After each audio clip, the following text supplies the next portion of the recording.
پھر اللہ کے فضل و کرم سے تم ماں بنو گی، تمہارے کندھوں پہ ایک عظیم ذمہ داری آ جائے گی۔ جس معاشرے میں تربیت کا فقدان ہو وہاں اس سے بڑے بڑے سانحات بھی جنم لے سکتے ہیں۔ کوئی بھی واقعہ اچانک نہیں ہوتا۔ میں انتہائی حیران ہوں اس بات پر کہ ایک بچی کی چیخ و پکار نے، اس کے رونے نے ماں کو اتنا ظالم بنا دیا، اتنا سفاک بنا دیا، اتنا بے رحم بنا دیا، سنگ دل بنا دیا۔ میں اردو کی لغت سے کون سا لفظ تلاش کروں اسے پکارنے کے لیے؟ لیکن کیوں ہوا ایسا؟ پھر دوسری بات یہ بڑی معذرت کے ساتھ، اس کا باپ کہاں تھا اس وقت؟ اگر وہ کہتا ہے میں گھر سے باہر تھا، بڑا المیہ یہ ہے کہ باپ بننے والا سمجھتا ہے کہ بس اولاد پیدا ہو گئی، میری ذمہ داری ختم ہو گئی۔ اگر کچھ بچے رات کو جاگتے ہیں تو جتنی ماں کی ذمہ داری ہے اتنی باپ کی بھی ذمہ داری ہے۔ اچھا، کیوں نہیں جاگتے آپ رات کو اپنی اولاد کو؟ صرف پیدا کرنا آپ کی ذمہ داری ہے؟ ہمیں اس معاشرے کے ان پہلوؤں پہ غور کرنا پڑے گا جن کی وجہ سے معاشرہ بے ترتیب ہو رہا ہے، صحیح، خرابی پیدا ہو رہی ہے۔ اس لیے کہ ہم جب چلتے ہیں دین اسلام کی طرف، نبی کریم صلی اللہ علیہ وآلہ وسلم اپنی اولاد کی تربیت کے معاملے میں، اپنے گھریلو زندگی کے معاملے میں کس قدر محتاط ہیں۔ اقرا بن حابس بیٹھا ہوا ہے، نبی کریم صلی اللہ علیہ وآلہ وسلم کے پاس حسنین کریمین آ رہے ہیں، کبھی گود میں کبھی کندھے پہ۔ وہ کہتا ہے کہ یار محمد صلی اللہ علیہ وآلہ وسلم میرے تو 10 بیٹے ہیں، کبھی کوئی میرے قریب نہیں آیا۔ آپ نے کہا اگر تیرا دل سخت ہو گیا ہے تو میں کیا کر سکتا ہوں؟ اللہ اکبر۔ اس کے معنی ہیں کہ مرد کی بھی ایک ذمہ داری ہے معاشرے میں، صرف عورت کی ذمہ داری نہیں ہے۔ ٹھیک ہے، جو پرورش، جو سایہ عاطفت ماں فراہم کرے گی وہ باپ فراہم نہیں کر سکتا۔ جس طرح سینے سے ماں اپنی اولاد کو لگائے گی باپ نہیں لگائے گا، لیکن باپ کی اپنی ذمہ داری بھی ہے۔ صاحب میں ایک بات کہوں، آپ کے اس معاشرے میں جو ریاست مدینہ کے سائے میں اور اس کے نعرے کے نیچے پنپنے والا معاشرہ ہے، آدھا معاشرہ آپ کا نفسیاتی ہو گیا ہے، نفسیات کا مسئلہ یہ سارا۔ ہم جذباتی اتنے ہو گئے ہیں کہ ہم فوری کر دیتے ہیں، اس کے بعد زندگی بھر نادم رہتے ہیں۔ نفسیات کو سدھارنے کے لیے معاشرے میں کیا ایسا ایلیمنٹ بکھیرا جائے؟ ہم نے چند الفاظ تلاش کر لیے: ڈپریشن، مجبوری، پریشانی۔ اصل میں صبر ہماری زندگی سے نکل گیا، حقیقت ہے۔ برداشت ہمارے لہجوں سے ختم ہو گئی۔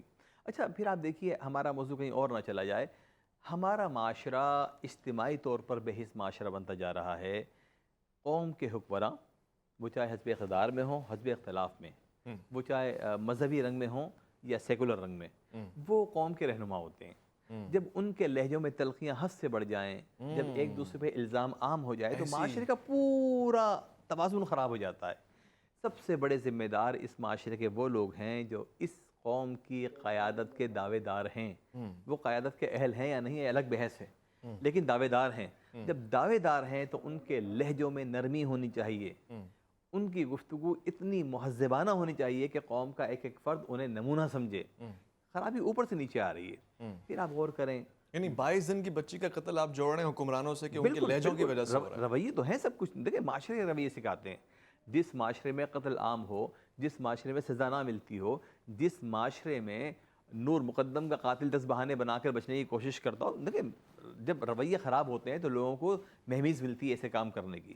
جس معاشرے میں یہ احساس پیدا ہو جائے کہ اگر میں جرم کروں گا مجھے سزا ملے گی، دیکھیں نا کیا بات ہے کہ ایک مزدور کراچی ایئرپورٹ تک دھکم پیل کرتا ہوا چلتا ہے، 2 گھنٹے کی فلائٹ کے بعد کسی اور ملک میں پہنچتا ہے تو بڑے ادب سے کھڑا ہو جاتا ہے لائن کے اندر۔ کون سی تبدیلی آئی؟ سیدھا ہو جاتا ہے ایک دم، بالکل ناک کی سیدھی۔ وہی انسان ہے نا، وہی پوٹلی اس کے ہاتھ میں، پڑھا لکھا ہے تو وہی ہے، غیر پڑھا لکھا ہے تو وہی ہے، مزدور ہے تو وہی ہے، تاجر ہے تو وہی ہے۔ یہ 2 گھنٹے میں تبدیلی کون سی آ گئی؟ اسے یہ احساس پیدا ہو گیا کہ اب میں جس ایئرپورٹ پہ کھڑا ہوں یہ اس ملک کا حصہ ہے جہاں قانون سخت ہے۔ تو اصل بات کیا ہے کہ قانون پر عمل درآمد کیا جائے، قانون کی حاکمیت ہو۔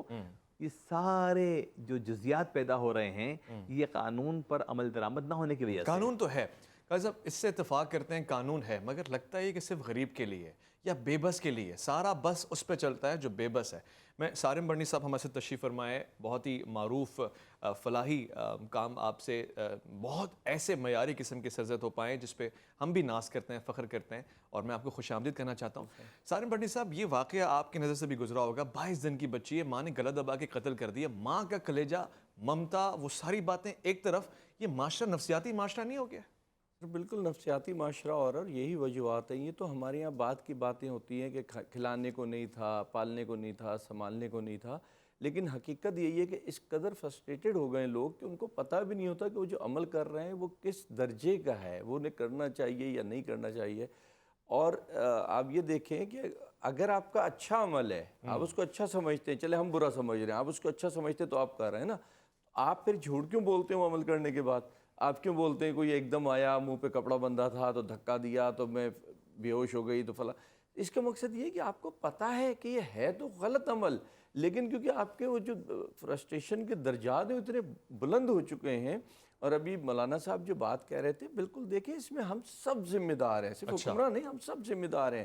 آج آپ ٹی وی پہ دیکھیں جو لینگویج چل رہی ہے، جو چیزیں چل رہی ہیں، آپ آمنے سامنے جو کچھ ہو رہا ہے، ذرا سی ایک کوئی تیز کوئی نکل گیا کہ سائڈ دیتے ہوئے اگر سڑک پہ نکل گیا، آپ دیکھو تو صحیح اترنے کے بعد ادھر عالم کیا ہو رہا ہوتا ہے۔ تو یہ ہمارے رویے ہی تو ہیں جو ہمیں اس اسٹیج تک کے لے کر کے آ جاتے ہیں۔ لیکن اس میں اگر میں یہ کہتا ہوں کہ جیسے کوئی بچہ ہے، ایون بچی ہے کوئی، آپ نہیں پالنا چاہتے، نہیں رکھنا چاہتے، تنگ کرتا ہے یا ایکس وائی زیڈ کوئی بھی بات ہے، تو بھائی فلاحی اداروں کو جا کر کے دے دو تاکہ فلاحی ادارے ان گودوں تک کے پہنچا دیں جو تڑپ رہے ہیں۔ کل ہمارے پاس ایک بچی آئی ہے اور اللہ کا شکر ہے کہ وہ قتل بھی نہیں ہوئی، وہ کچرے کا ڈھیر بھی نہیں بنی کہ جانوروں کے خوراک بنتی اور ہم تک پہنچ گئی۔ اب وہ جو فیس بک پہ صرف ڈالا ہے تو اتنے لوگ ہمیں دے دیں، ہمیں دے دیں، ہمیں دے دیں، ہمیں، بلکہ ہم سے لڑتے ہیں ایون کہ جی آپ کو کب سے ہم درخواستیں دے رہے ہیں، یہ کر رہے ہیں، وہ کر رہے ہیں۔ تو یعنی لینے والے اس قدر موجود ہیں جو اس کو اپنی جان عزت بنا کے رکھنے کو تیار ہیں۔ آپ کو کیا ضرورت ہے کہ آپ معصوم بچوں کے، اور اگر دوسری طرف دیکھیں، شاید مولانا صاحب شاید اعتراض کریں، ہم سے تو مرغی نہیں کاٹی جاتی، بقرعید میں جانور نہیں ذبح ہو رہے ہوتے ہم سے، کہ حالانکہ حساس لوگ ہیں، ہمیں مقصد دینی طور پہ کہا گیا ہے لیکن ہمارا دل نہیں مان رہا ہوتا، ہمت نہیں ہو رہی ہوتی۔ یہ ماں باپ ہیں، انہیں ہم ماں باپ کہہ کے پکاریں گے کہ ماں نے اپنی بیٹی کا جو گلا کاٹ دیا، یا باپ نے جو اپنی بیٹی کو گولیاں مار دی۔ یہ تو رشتوں کی میں کہتا ہوں بے عزتی ہے، توہین ہے۔ اس پہ ہمیں سخت کارروائی کرنی چاہیے۔ اور ایک چیز کا مجھے ضرور افسوس ہے، ہمارے مولانا صاحب کو بھی کہوں گا کہ یہ آواز کو ہم صرف یہاں بیٹھ کے بلند کر رہے ہیں نا، یہ اتنی بلند نہیں ہوگی، بہت بڑا پلیٹ فارم ضرور ہے، لیکن میں نے دیکھا ہے پاکستان کا چپا چپا سے واقف ہوں میں کہ جہاں کھانے کو نہیں، جہاں ہاسپٹل نہیں، کلینک، ایکس وائی زیڈ کچھ بھی نہیں زندگی کی چیز، وہاں بھی نماز کے لیے مسجد کے نام کی کوئی نہ کوئی جگہ ضرور بنی ہوئی ہوتی ہے۔ تو آپ اگر ہر ممبر سے یہ آواز آئے، جمعے کے خطبے کو یہ بتایا جائے کہ بچیوں کو مارنا کس طریقے کا، ایون بچوں کو، کسی کو بھی، لیکن جو اس سوچ سے مار رہے ہیں نا، میل فیمیل، ان کے لیے بھی اور جرنل بھی، تو میرا خیال ہے کہ ایک بہتری معاشرے کے اندر ضرور آئے گی۔ آپ کی یہ رائے اچھی ہے، اور میں چاہتا ہوں کہ جہاں مسجد سے حی علی الفلاح کی صدا گونجتی ہے اور خیر العمل کی بات ہوتی ہے، وہاں یہ عمل ہے خیر والا اور فلاح والا۔ مسجدیں ہی اصل میں فلاحی ادارے ہیں، اور یہاں سے سب سے بڑا فلاح کا نعرہ لگتا ہے، اور عمل میں بھی اترنا چاہیے۔ یہاں پر اور بھی بات ہے، میں اب تک یہ سمجھ نہیں پا رہا کہ ممتا کا کلیجہ کیسے گوارا کر سکتا ہے کہ اس کو، جس کو 9 ماہ اس نے اپنے حمل میں رکھا ہو، اپنے پیٹ میں رکھا ہو، اسی کا گلا دبا دے۔ وہ تکلیفیں، وہ آہیں، وہ سسکیاں، وہ کیسے؟ مجھے لگتا ہے دماغ کا مسئلہ ہے، مگر یہ مسئلہ صرف ایک فرد کا نہیں ہے، مسئلہ اجتماعی مسئلہ بنتا جا رہا ہے، اس لیے اس مسئلے کا حل تلاش کر رہے ہیں۔ الف لام میم میں آپ کا انتظار ہے، لوٹ کر آئیے گا۔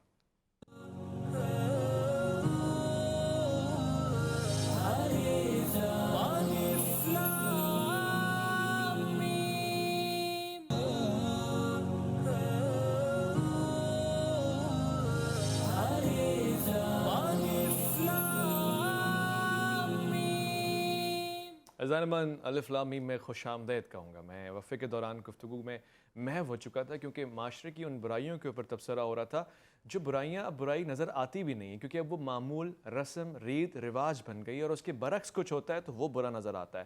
معاشرہ کس طرف جا رہا ہے؟ مجھے لگتا ہے کہ ایک شدید قسم کا تصادم ہے جس کی توقع آپ کر سکتے ہیں، مگر ابھی سے اس کے نتائج برآمد ہو گئے ہیں۔ ایک چھوٹی سی بچی جس کا قتل ہوا کس کے ہاتھوں سے؟ اپنی ماں کے ہاتھوں سے۔ اس سے پہلے آپ نے دیکھا کہ ایک چھوٹی سی بچی جس کا قتل ہوا کس کے ہاتھوں سے؟ اس کے اپنے باپ کے ہاتھوں سے۔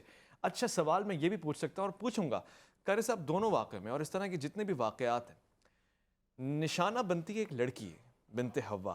کیا عورت ذات سے دشمنی ہے، یا پھر بیٹی کی قدر اس معاشرے نے بھلا دی ہے، یا پھر ایک بوجھ، ایک ایسا برڈن ہے، وہ سوچتا ہے شادی کرنی پڑے گی، تانا ملے گا، ہزار مسائل ہوں گے، اسی لیے جان چھڑا لیتے ہیں؟ لگتا ایسا ہے کہ دور جہالت کے جو تناظر تھے وہ ہمارے ذہنوں میں پھر سما گئے ہیں شاید۔ حالانکہ اللہ رب العزت اس فعل پر اتنا شدید ناراض ہوتا ہے.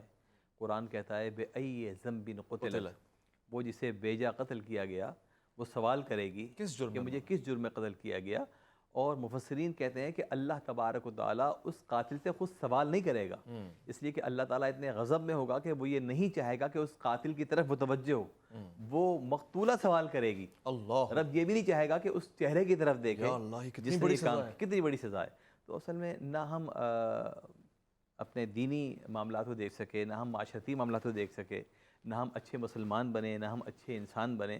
پھر وہ اسی بات پہ آتا ہوں کہ نسل نو کی تربیت والدین کی ذمہ داری بھی ہے. صرف شادی نہ کریں اولاد کی، اسے بتائیں کہ تمہاری ذمہ داری کیا ہے، تمہیں کیا کرنا ہے، تھوڑی سی تربیت کریں. پھر سوچیں کہ اگر آج ایک بچی رو رہی ہے اور مجھے بری لگ رہی ہے تو کیا میں جب چھوٹی تھی یا میں چھوٹا تھا تو میں نہیں رویا ہوں گا؟ سوچیں، غور کریں. کون نہیں رویا اگر معاشرے پہ اسی طرح یہ سلسلہ چلتا رہا تو پھر نسل نو کہاں جائے گی؟ آنے والی نسل کا کیا انجام ہوگا؟ ہمیں اخلاقی تربیت کی ضرورت ہے.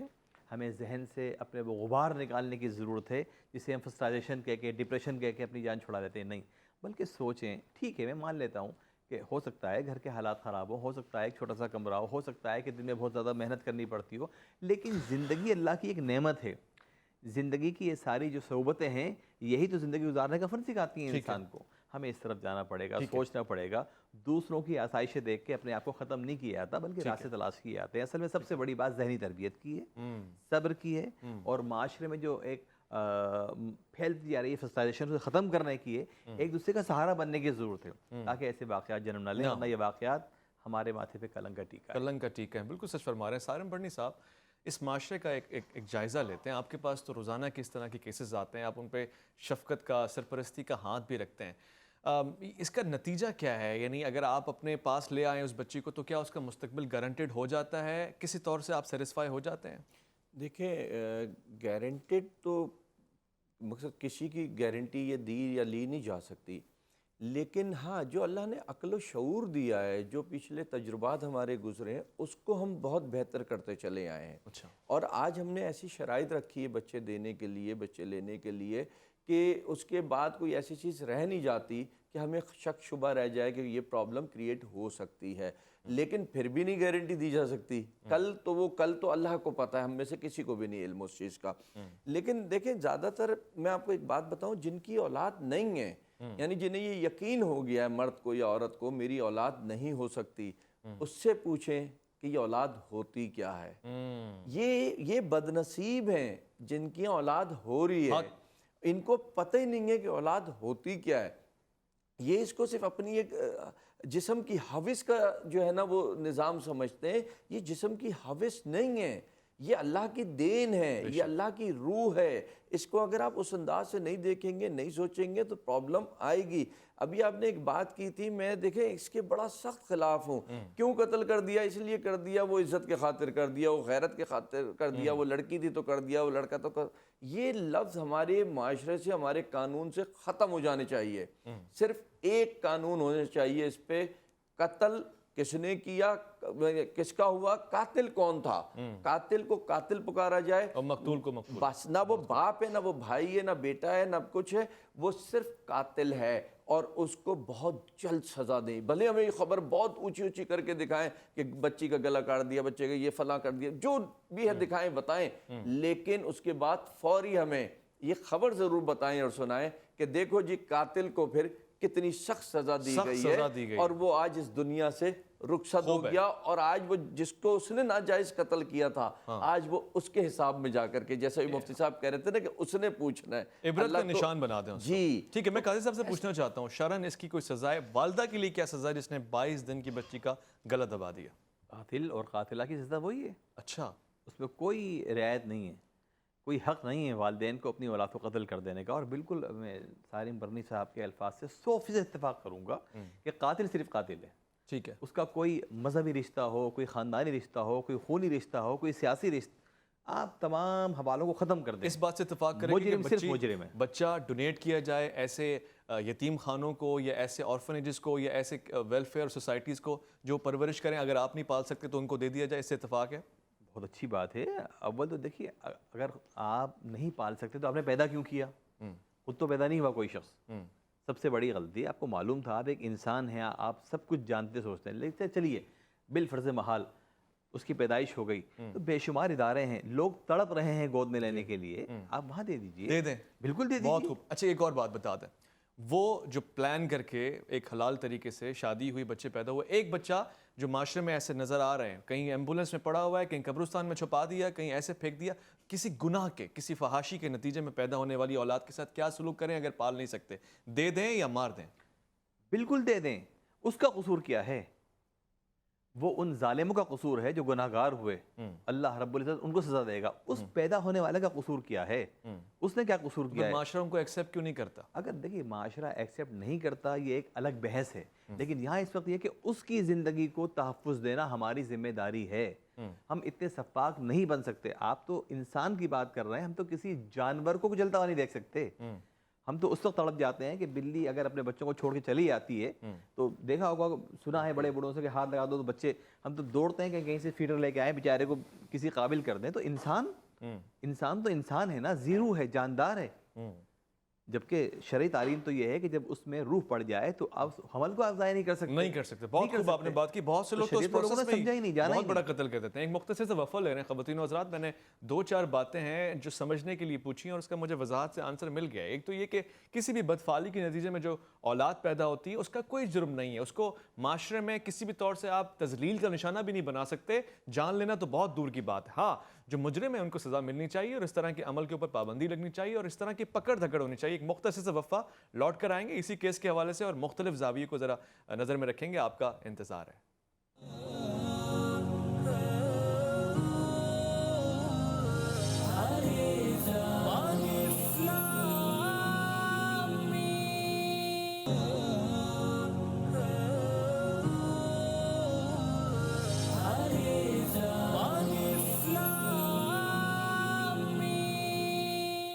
الف لام میم میں خوش آمدید. میں غمزدہ بھی ہوں, افسوس کا بھی اظہار کر رہا ہوں, مگر تف کر رہا ہوں اس معاشرے کے اوپر کہ جہاں پہ اس طرح کے حالات ہوتے ہیں. یہ ساری باتیں ایک طرف, ہو سکتا ہے کہ بھوک, غربت, شوہر کے ناروا رویے کی وجہ سے اس طرح کے معاملات ہوئے ہوں, بیوی کے تنگ کرنے سے شوہر نفسیاتی ہو گیا ہو, مگر یہ تو گھر کی بات ہے. میں اگر آپ کو کہوں کہ آپ سڑک پہ جائیں اور ذرا ہارن بجا دیں اور ذرا سی آپ کی گاڑی سے ذرا سی کوئی دوسری گاڑی ٹکرا جائے تو آپ زباں پہ وہ جملے دیکھیے گا اور آپ کو پتہ لگے گا وہ کتنا بڑا مسلمان ہے. چاہے وہ رمضان کا مہینہ کیوں نہ ہو, آپ کو ساری اس کی تربیت اس کی زبان سے عیا ہوتی ہوئی نظر آ جائے گی. اور یہ تو میں آپ کو اس حادثے کا ذکر کر کے بتا رہا ہوں جو سڑک پر آئے گا.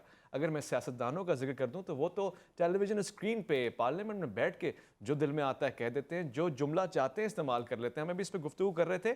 قاضی صاحب نے شروع میں پروگرام کے اول حصے میں ایک نقطہ پیش کیا کہ آپ کے رویے, آپ کا اخلاق, آپ کی گفتگو کا معاشرے پہ کس حد تک فرق پڑتا ہے, اثر پڑتا ہے. اور پڑتا ہے شاید اسی لیے جب موسیٰ علیہ السلام کو اس رب نے کہا کہ جب فرعون سے جا کے بات کرنی ہے تو لہجہ کچھ کنٹرول میں, کچھ دھیما رکھنا ہے. شاید اسی لیے سورہ کہف میں, بلکہ قرآن کے اس سینٹر پوائنٹ پہ وہ کہتا ہے وَلْيَتَلَطَّفْ, یعنی لہجے کو دھیما رکھ کے گفتگو کرنا کتنا ضروری ہے آج سمجھ میں آ رہا ہے. جو ہم جو دل میں آتا ہے کہہ دیتے ہیں اس کے نتائج چھوٹے نومولود بچوں کو بھگتنے پڑ رہے ہیں. سارم بھرنی صاحب, معاشرے کی ہم نے بات کر لی ہے, جرائم ساری معاملات دیکھ لیے, تو معاشرہ ایسا ہے کہ جس میں قانون غریب آدمی کے لیے نظر آتا ہے. مگر اگر یہ کیس کسی یورپین کنٹری میں پیش آتا یا کسی اسلامک کنٹری میں, ایسی کنٹری میں جہاں قانون سخت ہوتا, تو اس کی سزا ماں کو تا حیات موت ملتی ہے, کوئی آلٹرنیٹ بھی ہوتا ہے اس کا؟ سر سزا ہی ہوتی اور 100% ہوتی. اور وہاں کا ایک اچھا رواج یہ, ہمارے یہاں خبریں کیوں بنتی ہیں پتہ ہے آپ کو؟ خبریں انصاف لینے کے لیے بنتی ہیں یہاں پہ. یہ واحد ملک ہے جدھر ایف آئی آر بھی کٹوانی ہے تو پہلے آپ کو خبر بنانی پڑے گی اس کی, پھر جا کر کے ایف آئی آر کٹے گی, ورنہ یہاں کوئی پرسان حال ہے ہی نہیں, سوائے پیسے کے کوئی نظام نہیں چلتا.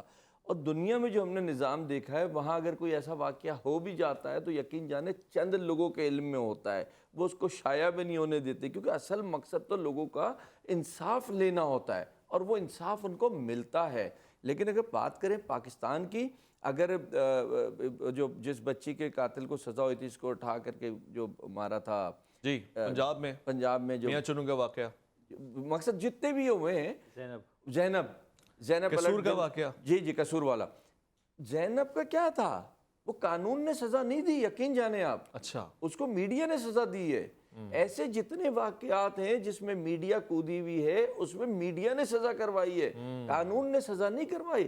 یہ جو ابھی لاہور والا واقعہ ہے، وہ جو نور مقدم والا، وہ کیا ہے؟ میڈیا کی وجہ سے پریشرائز ہے۔ آج آپ پیچھے ہٹیے، کل آپ دیکھیے گا اس کی ضمانت ہوگی، کچھ عرصے کے بعد چپ چاپ کیس ختم ہو جائے گا اور معاملہ ختم ہو جائے گا۔